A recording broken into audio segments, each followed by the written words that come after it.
Hello everyone and welcome to the local campaign. I'm Francis D'Souza from City News. On October 19th, Canada will elect the 42nd Parliament, and Rogers TV is the only station producing debates of all of Toronto's 25 ridings. Over the next hour, you're going to hear from the candidates of Scarborough Guildwood. 2015 marks the beginning of electoral riding redistribution, so boundaries in the majority of ridings have changed, along with some riding names. So before I introduce the candidates, let's take a closer look now at the newly redrawn riding of Scarborough Guildwood.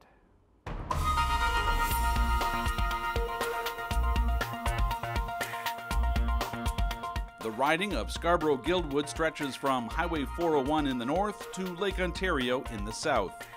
Parts of Morningside Avenue and Highland Creek define the riding's eastern edge, with the western border zigzagging between portions of Markham Road, Bellamy Road North, and McCowan Road. Neighborhoods within this riding: Guildwood, Woburn, Seven Oaks, Mornell Court, and Curran Hall, Orton Park. Recognizable landmarks include Cedar Brae Mall at Lawrence and Markham Roads, Morningside Park, the Guild Inn, and Central Mosque on Lawrence Avenue East. Liberal Party member John McKay is the incumbent MP in Scarborough Guildwood.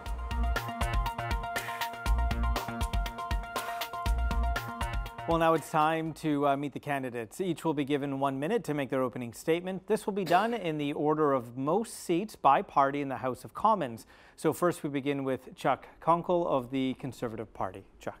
Thank you, Francis. My name is Chuck Konkel. I represent the Conservative Party of Canada, contesting the seat in Scarborough Guildwood. I come to this riding with three unique qualities that reflect the riding en masse.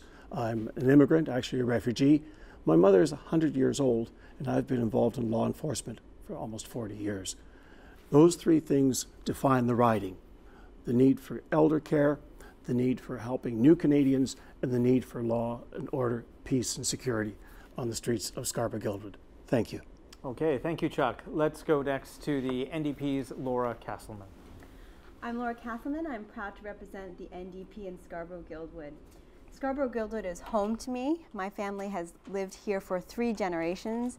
In fact, my grandfather was a local active member coaching the Guildwood football team. My parents were raised there. I was raised and born there as well, living in a single-parent, low-income family home. I worked from a young age, put myself through school, and many of my first jobs were in Scarborough Guildwood, working at the local YMCA, the Toronto Zoo, babysitting families, and also working at the Morningside Library. I spent the last 7 years working in public relations and building a career, working with some top organizations in fields including healthcare, finance, technology, as well as some really important Canadian nonprofits. My business background reinforces my belief that balancing the books does not have to come at the cost of the most vulnerable in society. I'm running in this election because I care deeply about this community and this country, and I look forward to discussing Tom Mulcair's concrete plan to move this country forward. Thank you. Let's go next to the Liberals' John McKay. Thank you, Francis. Hello, everyone. My name is John McKay. I'm the incumbent MP and Liberal candidate for Scarborough Guildwood. I've lived in Scarborough all of my life. My parents were market gardeners on Morningside Avenue, and I went to local schools such as Laurier, West Hill, Heron Park, etc., and ultimately graduated from UTSC, and then went on to Queen's Law School and practiced law for 22 years. For the last 18 years, I've had the great honor of being the MP for Scarborough Guildwood, and in that capacity have fulfilled a number of roles. The current role for me in the Liberal Party is as an environment critic.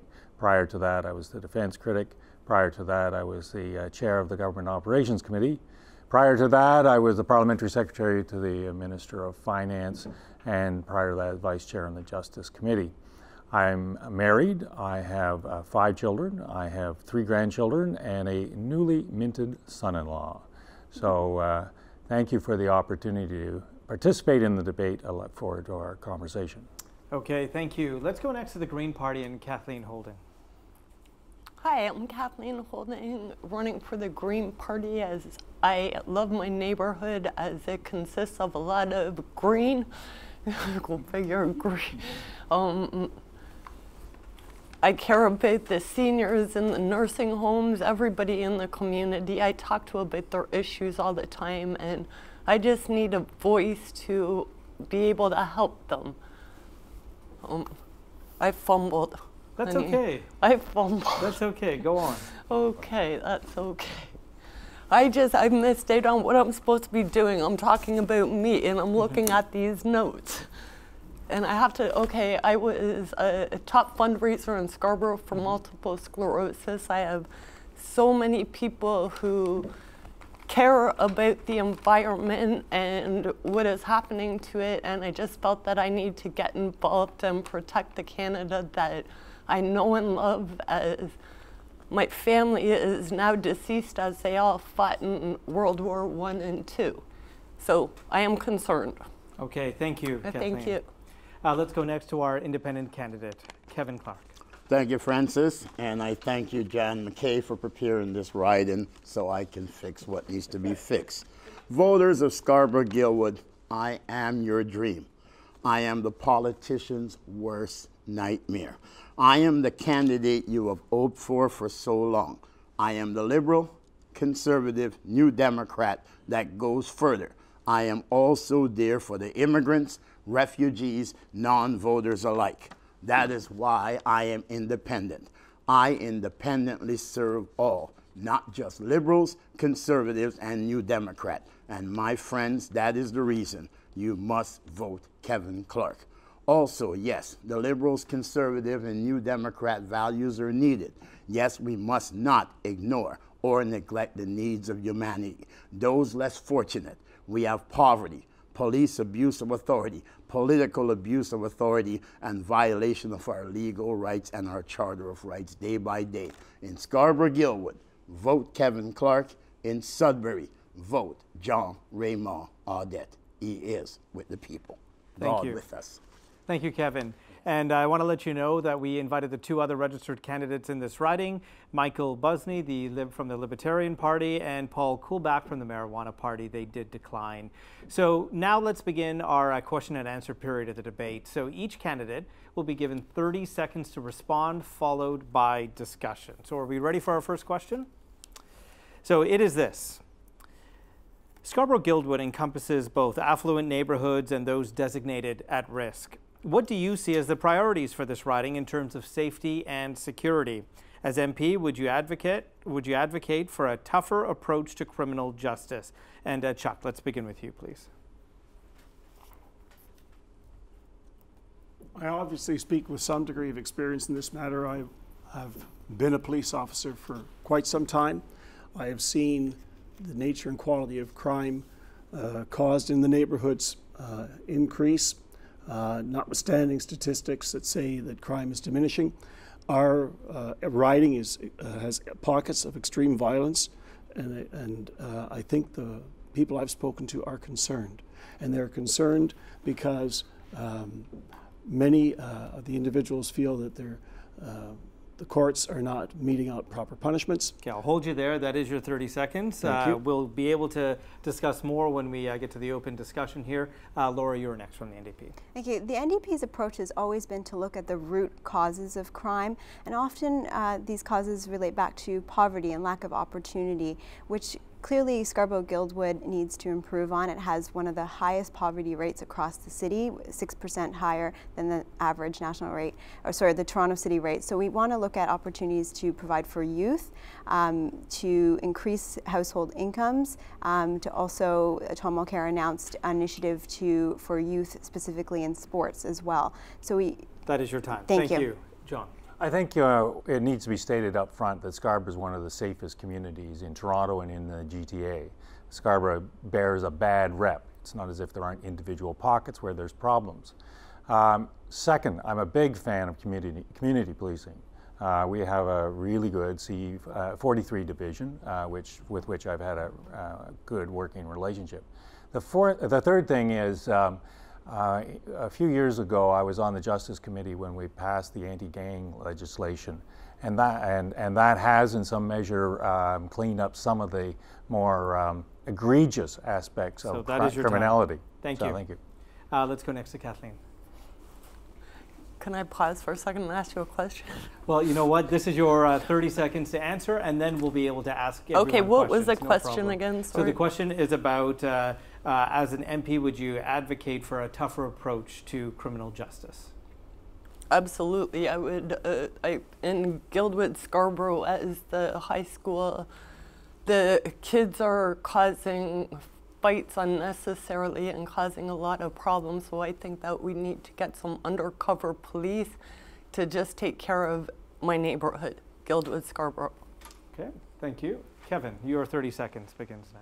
You know, just like the last debate, I thank the NDP for finally coming around for what I've been preaching for years, that we must combat poverty and must create youth employment strategy. And I thank the Liberal John McKay for speaking about the issue of gangs. And it's time to stop the gangware of the Liberals, the gangs of the Conservative, and the New Democratic gangs, because in Canada, the party politics is no longer more than just a bunch of gangs, Liberal, Conservatives, Okay, and that's New your Democrats. 30 seconds, but let's talk about the issues that are in your community. The discussion is open.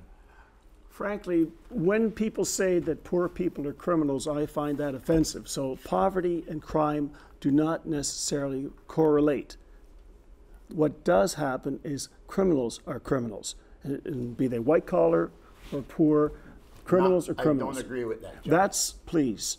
What do You mean, may not please? agree with me, but the facts bear The it fact out. speaks for itself. If people are brought in through immigration, they don't have opportunity to get employment. And if somebody else has to sponsor them and our government does not support them or give them education or opportunity, if they're in an environment of crime, they're going to end up in crime. We must change the environment, and that's where our Liberal has not done anything I don't about disagree the with the environment. need. Look, there's a multifaceted program that exists in the criminal justice system, but also in the social system that should be looked at. And I do agree with my NDP counterpart in that regard, but I also reinforce the fact there are hardcore criminals that we have to deal with. But I'm so sorry to tell you that, Mr. hardcore Clarke, criminals- but Hold on, they Kevin, do let's let exist. Jack Yeah, go ahead. finish. They do exist in our riding. We have very serious pockets of crime. The people watching this program will admit to that. They don't like it. I knock on doors in the apartment buildings, and decent people are afraid. Do not dismiss that fact. But they are afraid because the environment has been left there for too long. For 18 years, that environment of crime has been there. From the Galloway boys to the dancing shooting, we know about the large amount of crime in Scarborough And Guildwood. that's why we for should have over 18 mandatory. nearly That's why we should have 18 mandatory years. sentencing for serious crime. No. And that's why serious crime is in the riding, because we should be looking at the criminals, not the environment No, alone. we should be There are looking good at the people who youth. live in the riding. We should be looking at The the major- youth and start curving the path of the youth when they're young. Young but we wait people do until not they get tend older, to crime and then because we- they're young. Okay, let's let John wants to jump in. Go ahead, John. Well, mandatory sentencing, as the Conservatives pursue it, is sort of like trying to catch the horse after it's out of the barn. You really need to address further issues, particularly the gang violence, and particularly the gang violence that did happen in Danzig a couple of years ago with the Galloway boys. It was interesting to me that when we passed that legislation back in the early 2000s, the police did actually round up the Malvern gang, the Galloway gangs, and we had a relative stability. And that stability has actually led to some renewal of the community, particularly at the Morningside Lawrence area. I was had this interesting conversation with this woman on Rhoda Boulevard about the regentrification of the area, and to my great surprise, I asked her, "Well, why is that happening?" And she said to me that, "Well, we don't have to worry about the gangs anymore."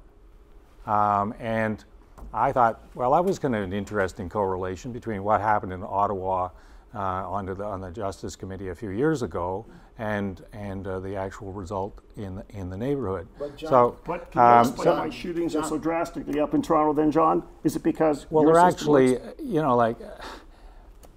Why are shootings up in Toronto? There's probably, for every shooting, there's at least 10 reasons. So it's kind of a strange question. No, it's not. Chuck. It's a Can I very ask a simple question? question. So you can Can I pass ask a question, pass Brett? every law known to mankind, and you can start doing all kinds of drastic things to convicted criminals. best It's is to put actually criminals not in jail, going John. Chuck, to. I The want to action. ask If you wanna John look at one some of question. the root- John, So let's let Laura jump in here. Go ahead, Yes. Laura. Again, if you want to look at some of the root causes, we can look at poor housing planning, and we've segregated different income brackets from each other, and that is very prevalent in Scarborough Guildwood specifically. And you can see it in downtown region as well, the Regent Park area. And what we can do to solve that is provide affordable housing options where it's mixed housing for both market values, both market value as well as affordable housing prices.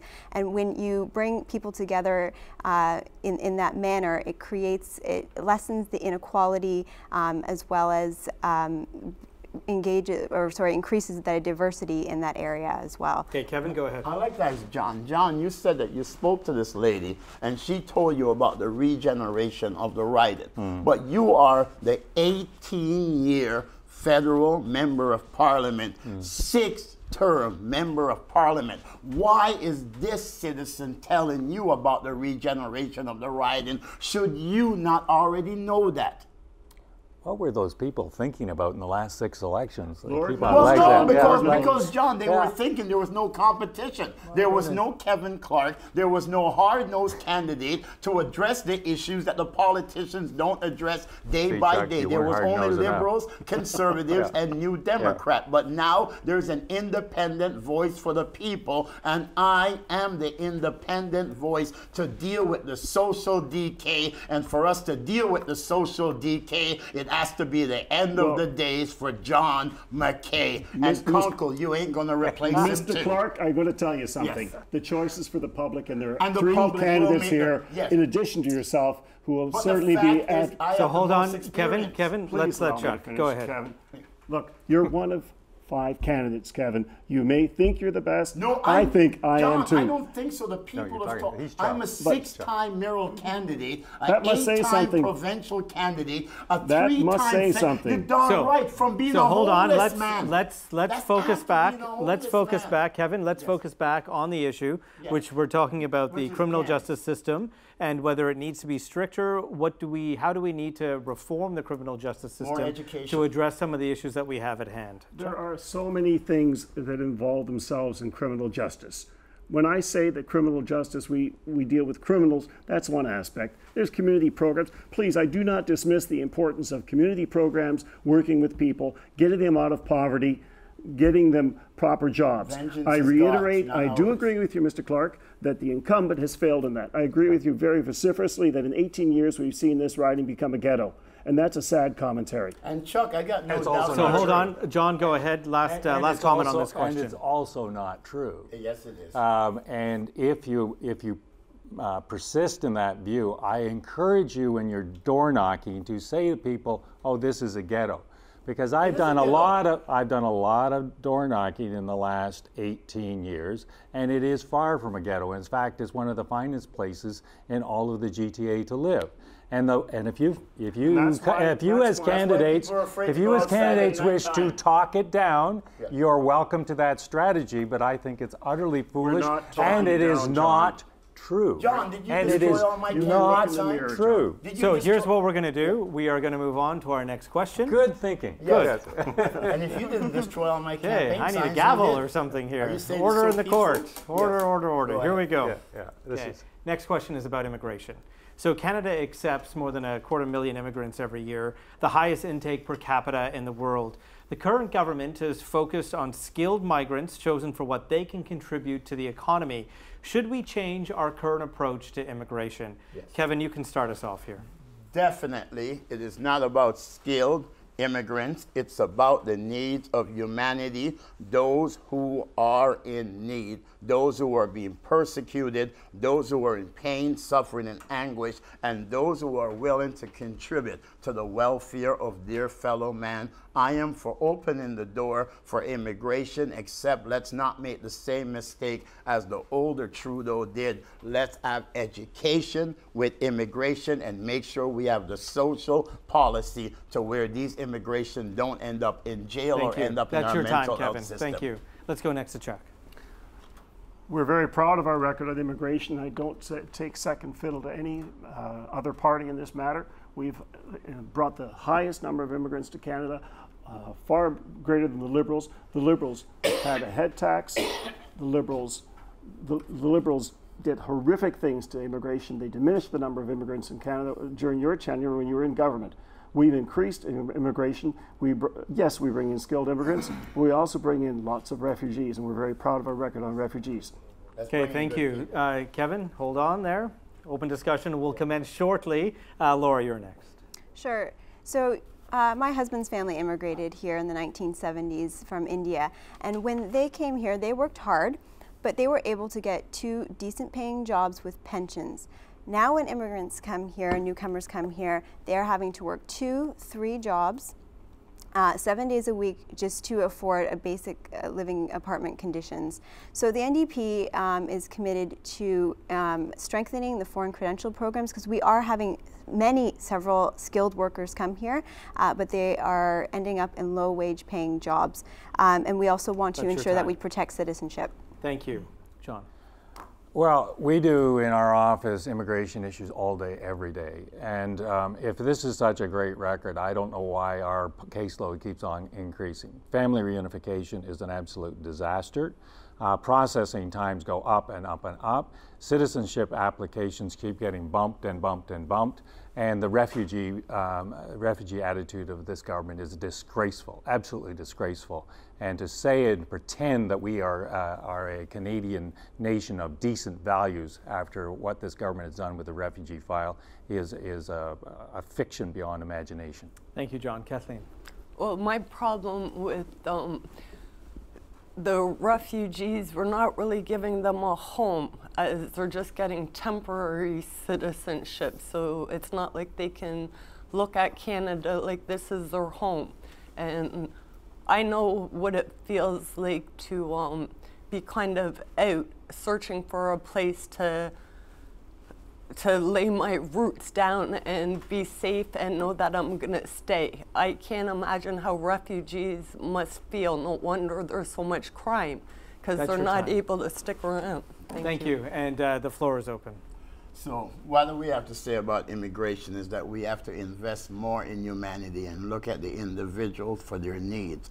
Our conservative government is more concerned about the financial benefits, and we do not know what the Liberal platform is, and the NDP is more concerned about throwing money at it. When it comes to immigration, I think we must look at the needs of humanity and look at us being more godly towards the needs of people. And that's what I will promote as an independent candidate in Scarborough Guildwood. Go ahead, Chuck. Yes, the Liberals created a backlog for us to inherit of 830,000 immigrants proposed to come to this country. We have, in fact, I believe there was a right of landing fee. John, can you get me the number? Wasn't it $975 you imposed on new immigrants when you were the governing party? A fine on someone coming to this country? That's a wonderful thing. A landing fee for you. Talk about being good to immigrants. What was the $975 then, John? It was a fee, obviously. It was a fee. So you imposed a fee on Canadians and new Canadians, and you said that was good? And tell me, Chuck, that your processing times are down.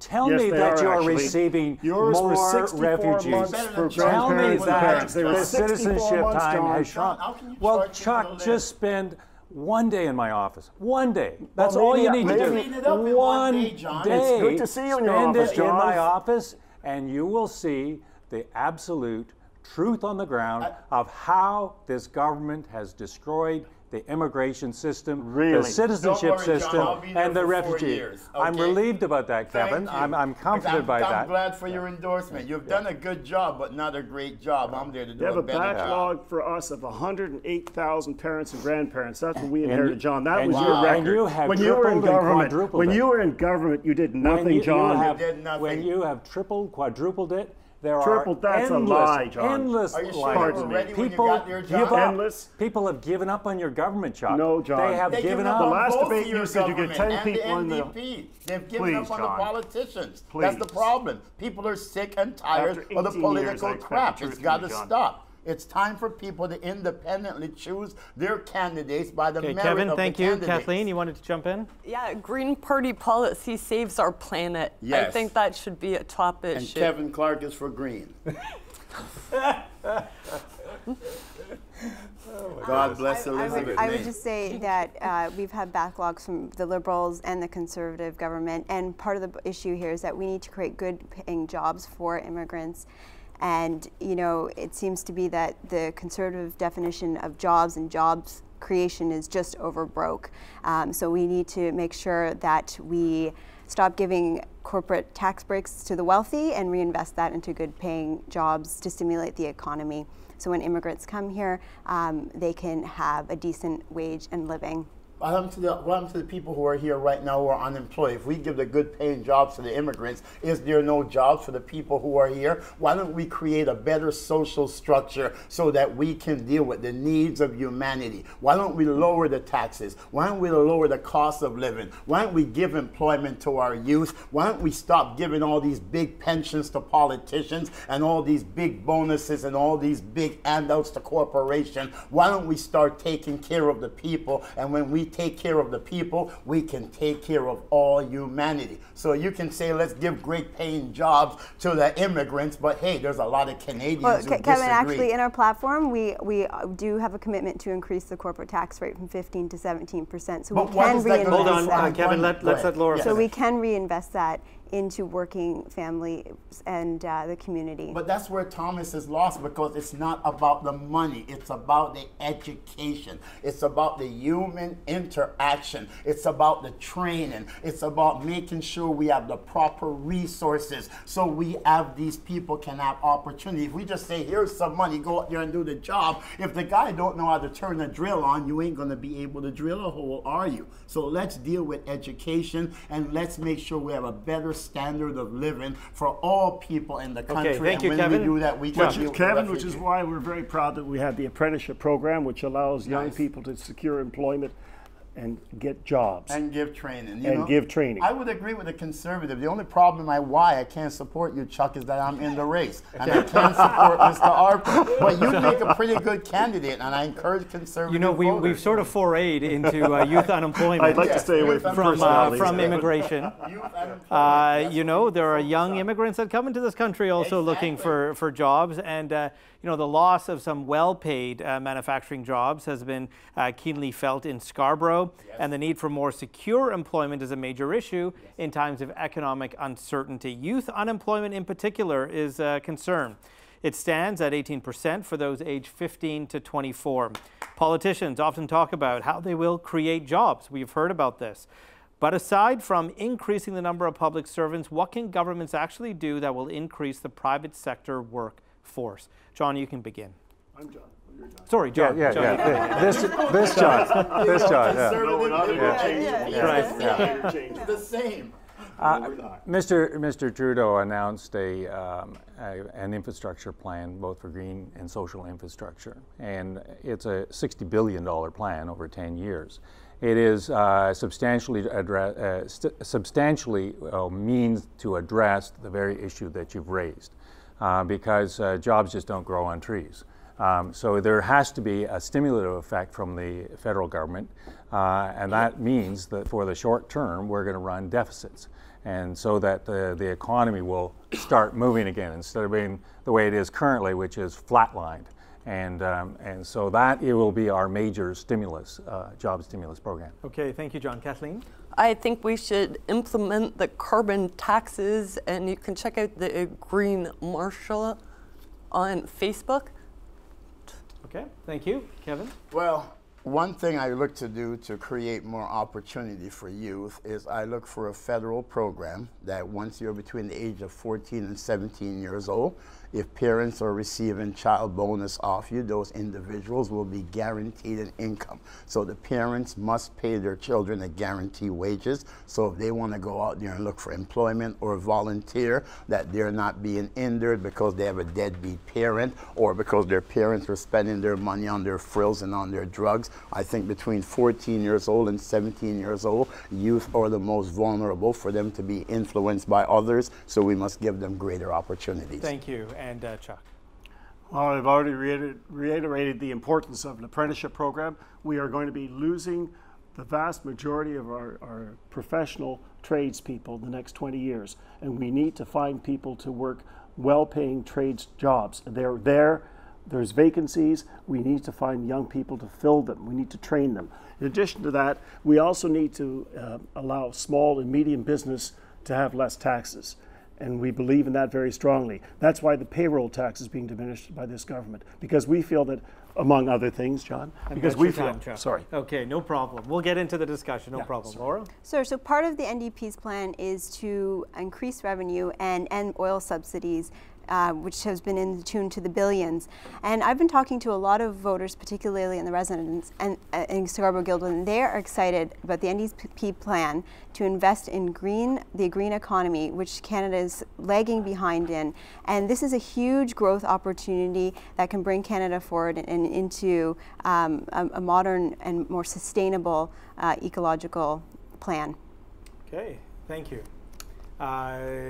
It's time for to open it up for discussion now. Well, Chuck said that they're going to lower payroll tax, et cetera, except in order to get to their bogus balanced budget, they mugged the EI fund for multiple billion jobs. And then Kevin, hold on, please.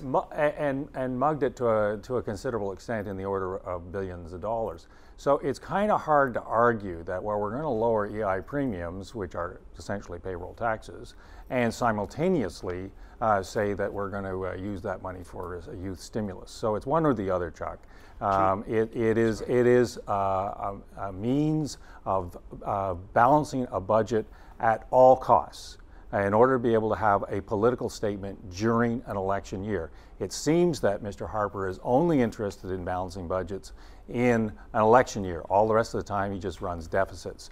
So it would be nice if your government could line up monetary and fiscal policy so that the monetary policy, which is stimulus, goes with a fiscal policy which should also be stimulus. And the way in which you do that is you run modest deficits for periods of time where the economy is actually flat. So your entire philosophy and approach to how to get this economy off its flatline status is wrong. Go ahead, Chuck. Let's let Chuck respond to that, because that was a direct attack. I wouldn't call it an attack. I thought it was an attempt at an attack, John, because you seem to forget where the unemployment insurance benefits were reversed by your government into general revenues, and you were very lucky you weren't criminally charged as individuals. Oh, for goodness. Oh, for Chuck, goodness sake. Don't say silly things like that. Oh, please don't be so patronizing, John. Hold on a second. We'll let Chuck Criminal respond. charges, really. Please. Yeah, but cat fights belong in the cat house. Go you know, and go they're not ahead, over. Kevin. You know, you guys. You know what I'm seeing, what we're hearing from Chuck here, and what we're hearing from John, and then the NDP always put in their 2 cents worth. But we're hearing about economy, we're hearing about Harper, we're hearing about Trudeau, Montclair. But the issue we were talking about was youth employment. So how do we stimulate and give youth greater opportunity? And I am here to give youth greater opportunity. We're not here to be concerned about the economy, because if these young people don't have an opportunity when they're young, by the time they get older, they don't get to utilize the economy because they end up dead in some alleyway, or they end up locked up in jails for a long period of time. Okay, Laura, I'm here go to ahead. address the issues of youth employment. So there's 2 points I'm going to make here. Someone who is perhaps a little bit more youthful on the panel here. I've recently graduated in the last 10 years. I've been through paying student loans. I've built a career in a modern workforce. And one of the bills that I'm really proud of with the NDP is Andrew Cash's urban workers strategy.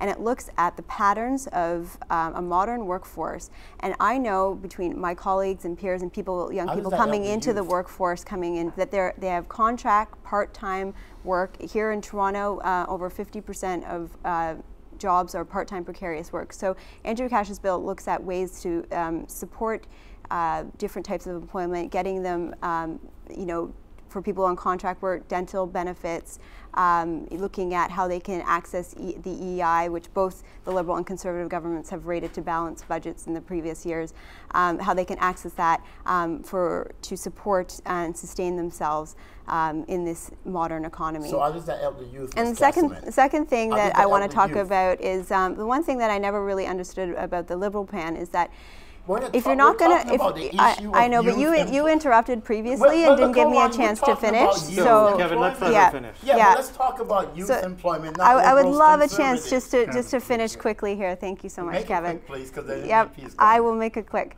One thing I never really understood about the Liberal plan is that if you're not going to increase your tax revenue and you're going to run deficits, somewhere down the line, that money is going to have to be repaid, and that's going to have to be cut. That means cuts somewhere down the line to be repaid, and that's going to be on the backs of generations to come, economic debts as well as social debts. So that's, certainly the NDP is going to bring more revenue, but we're also going to invest that into things that working people need in Canada. Okay, Chuck? As a segue to that, let's just talk about promises that all parties make. John, your promises total $9 billion. Lee, your promises total $7 billion. And you're right, someone has to pay the piper. And that's going to be the next generation. Because they won't have no jobs. Because you guys keep getting away from the issues. So let's let Chuck finish off. Fiscal responsibility is a very hackneyed term, but a very important one. And John, whatever you say, this government has taken us through the worst world economy. John, it's a fact. Well, Harper has cut like a lot of, at least 51 essential services. You tell it, girl. You know that. What? So you guys are politicians. You guys don't care about the people. Yeah. You guys don't independently say, mobility devices. Let's let Kathleen finish. Yeah, that's Kathleen, naturally. She's worthy to hear from. Mobility devices have been cut for the disabled and the seniors under Harper. So you talk about creating more jobs. We have jobs. We just have to bring them back. Exactly. Okay, John? Well, when we took over in '93, we took over from a conservative government who had run deficits. We are on the verge of being a third world status, according to the New York Times. Kevin.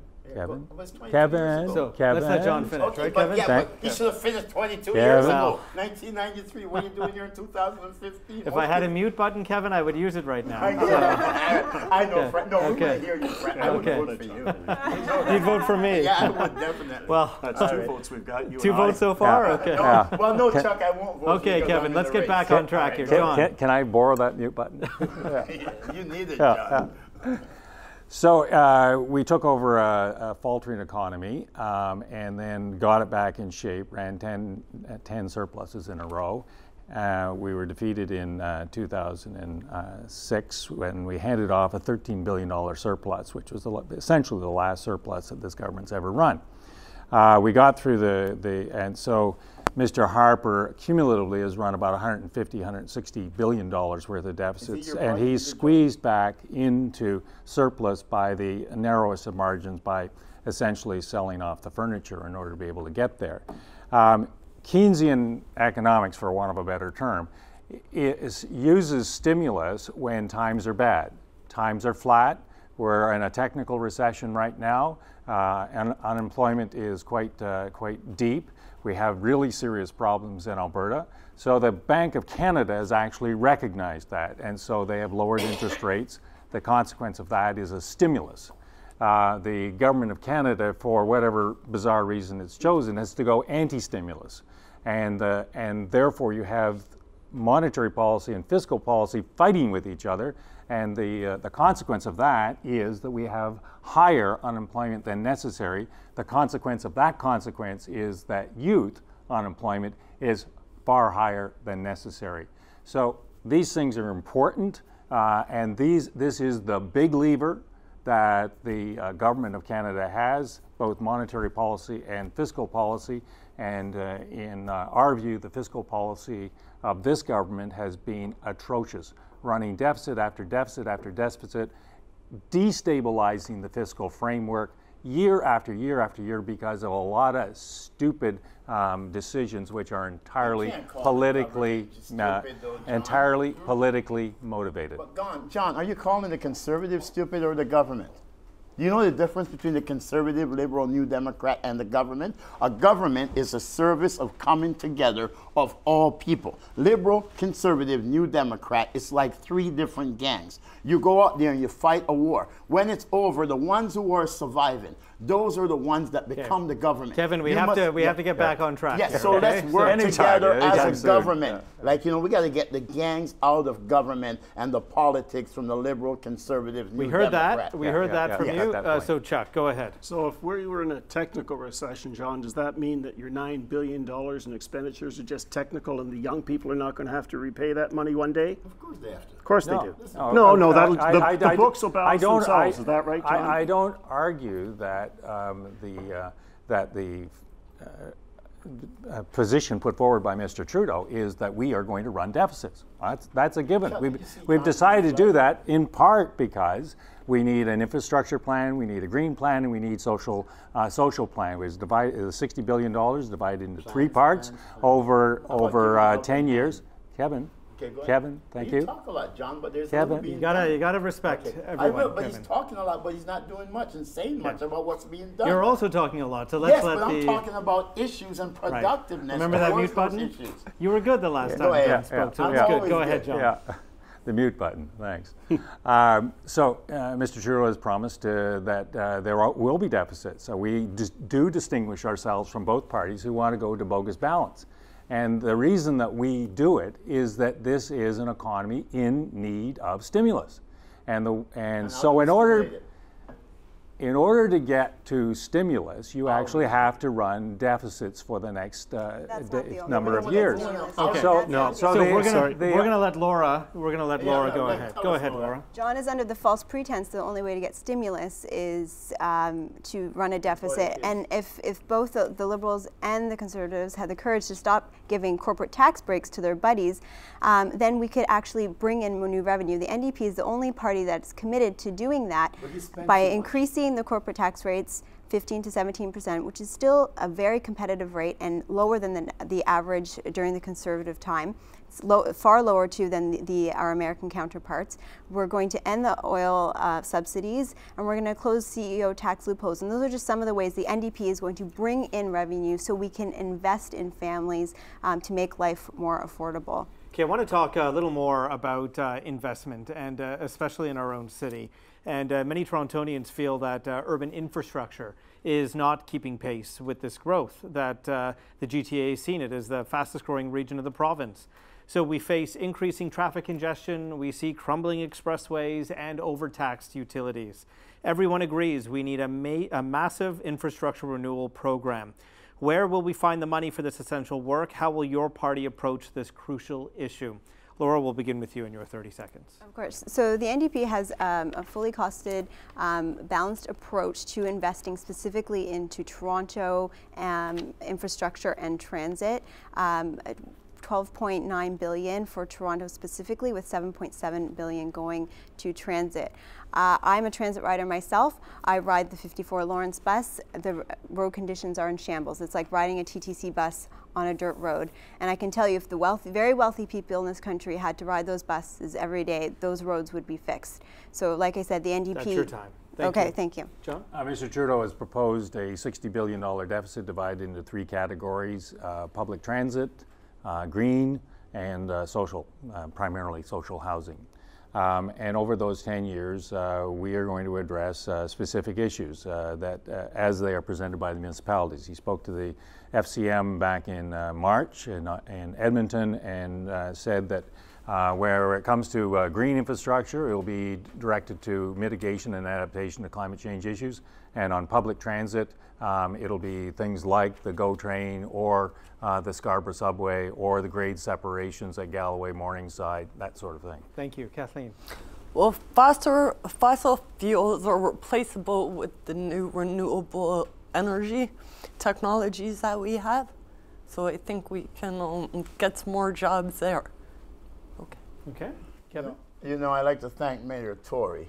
He's doing a great job in dealing with the transportation issue and addressing it, but unfortunately he's failing on the social issue. What I would do to deal with the transportation issue and the congestion and to gain more money is I would cut MPs and MPPs' pension. I would cut the tax breaks, and that is going to people who contribute to political parties such as the Liberals, Conservatives, and New Democrats, and I would make them go out there and work their butt off like independent candidates That's like your time. myself. Thank you, Kevin. Chuck. The government of Stephen Harper has never shied away from infrastructure spending.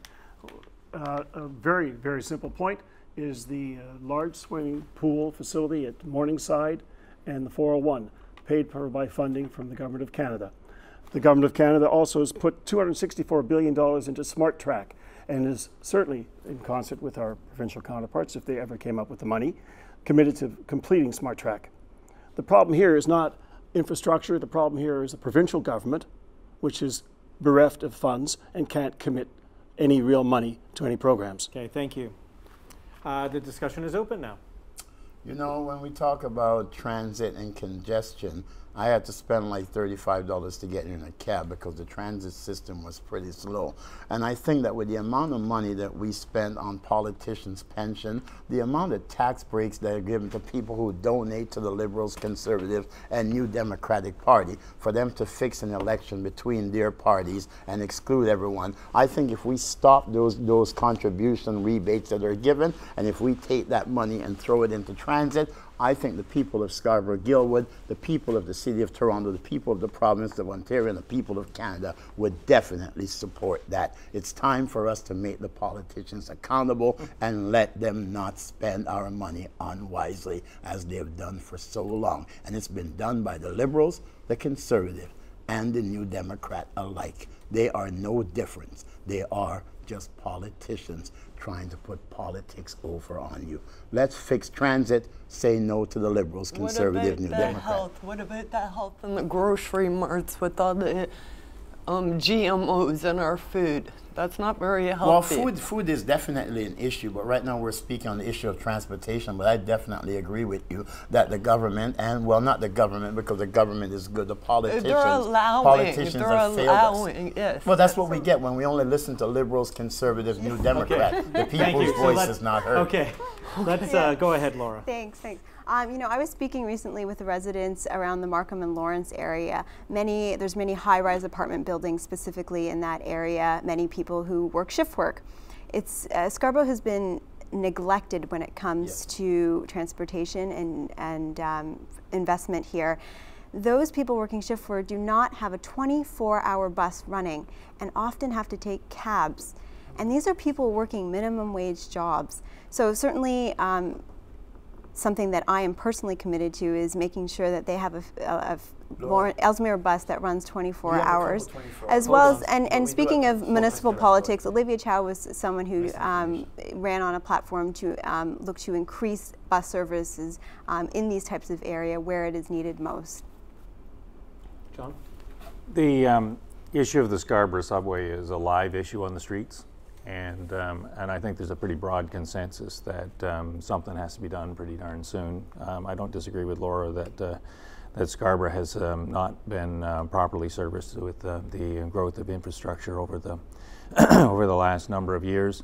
And I think there is a general consensus that something needs to be done. There does seem to be some squabbling as to whether it's Smart Track or whether it's subway and how this plays out.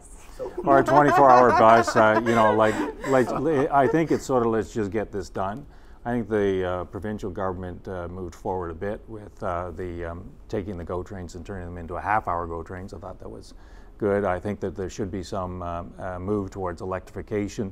If you're moving towards electrification, you're going to have to do grade separations in our riding, Galloway, Morningside, Poplar Road, Scarborough Golf Club Road, all have to be done in order to be able to make that viable. If that worked, and once you got that, then you could probably turn it into an every 15-minute service. That would improve the lives of the people of Scarborough Guildwood quite dramatically. So all of that is going to need a serious amount of money, a serious amount of commitment.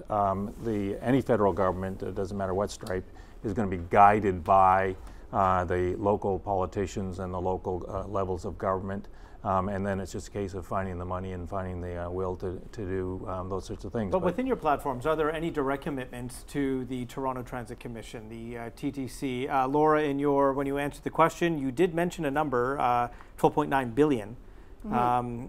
Can you explain that number? Because in your platform, it does say that the NDP would invest $1.3 billion annually over the next 20 years for all municipal transit funding. So is there specific money set aside for the TTC, not just the municipal pool across Canada? Well, out of that number, $7.7 billion is committed to Toronto Transit. We have said that between the provinces and the municipalities, they can use that money to fund the planning that they deem fit based on their local assessments. So yes, we have committed to long-term predictable funding for Toronto. Sure. It's quite transparent that the Conservative government was the first level of government, other than the City of Toronto, to speak toward the subway system. We committed first, we committed fast, and we committed hard for it. Again, I reiterate, the squabbling that goes on is probably a factor of the province having no money. But we have committed to a subway system. It's short and sweet. We have strongly committed to it. We've committed to fast track, or smart track, I'm sorry. We think those are both viable solutions. I agree with John. I think there has to be more discussion as to how to implement the road bed, but I think the public road bed, meaning where the buses go, where the streetcars go, where the subways go, the mass transit system. But I think the fact of the matter is the public needs it, the public wants it, the public has requested it and deserves it.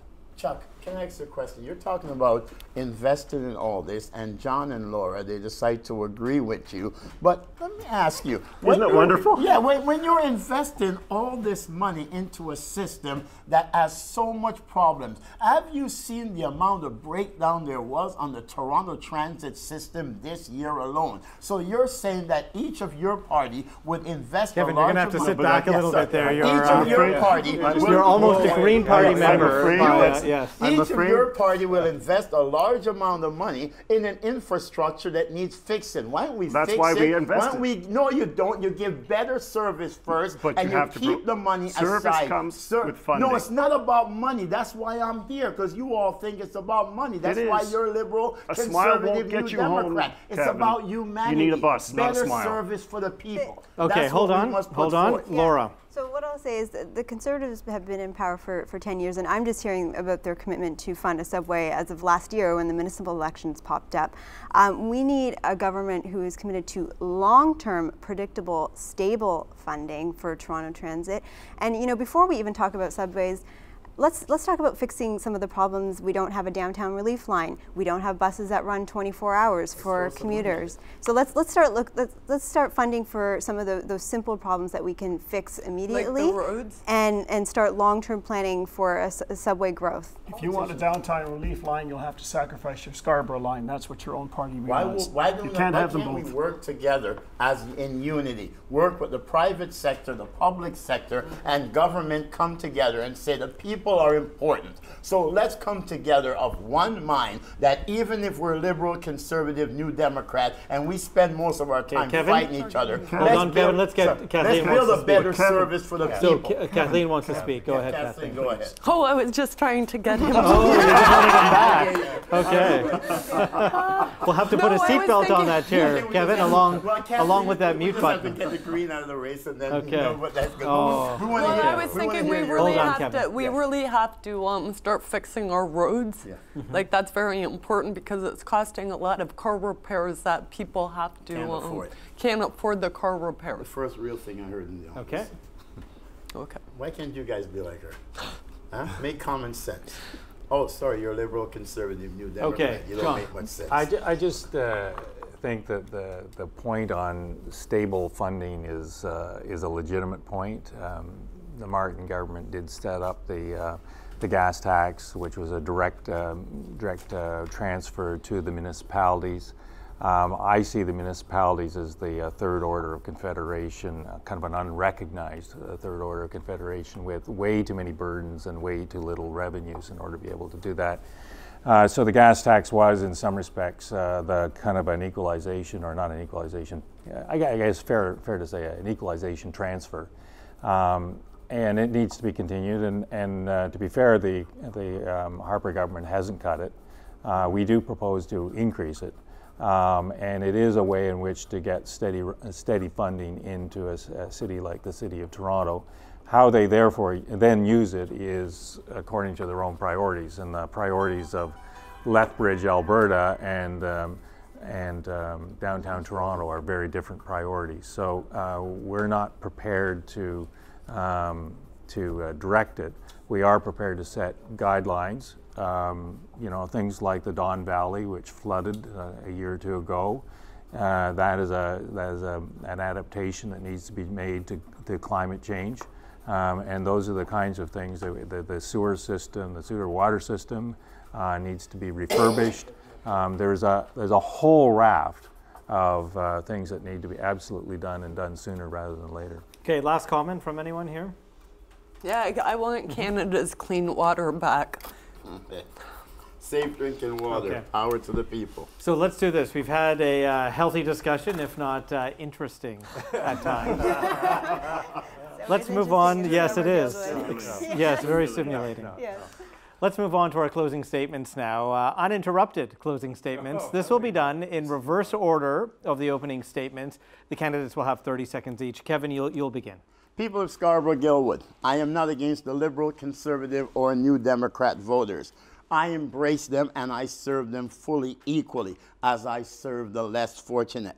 We ask the voters of Scarborough Guildwood to vote for real change for everyday people. Yes, Canada is voting for a prime minister. Let Canada choose the amount of MPs will represent each party and then choose the leader of that party as your prime minister. But in Scarborough Guildwood, for real change, you must vote independent because you're independent. Thank you. God bless us. Vote Kevin Clarke. And let's move next to Kathleen Holding from the Greens.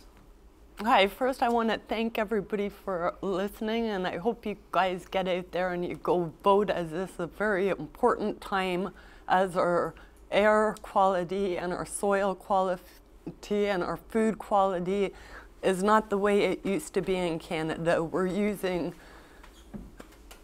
too many GMOs and our air is just really bad. So please consider green because we care about you.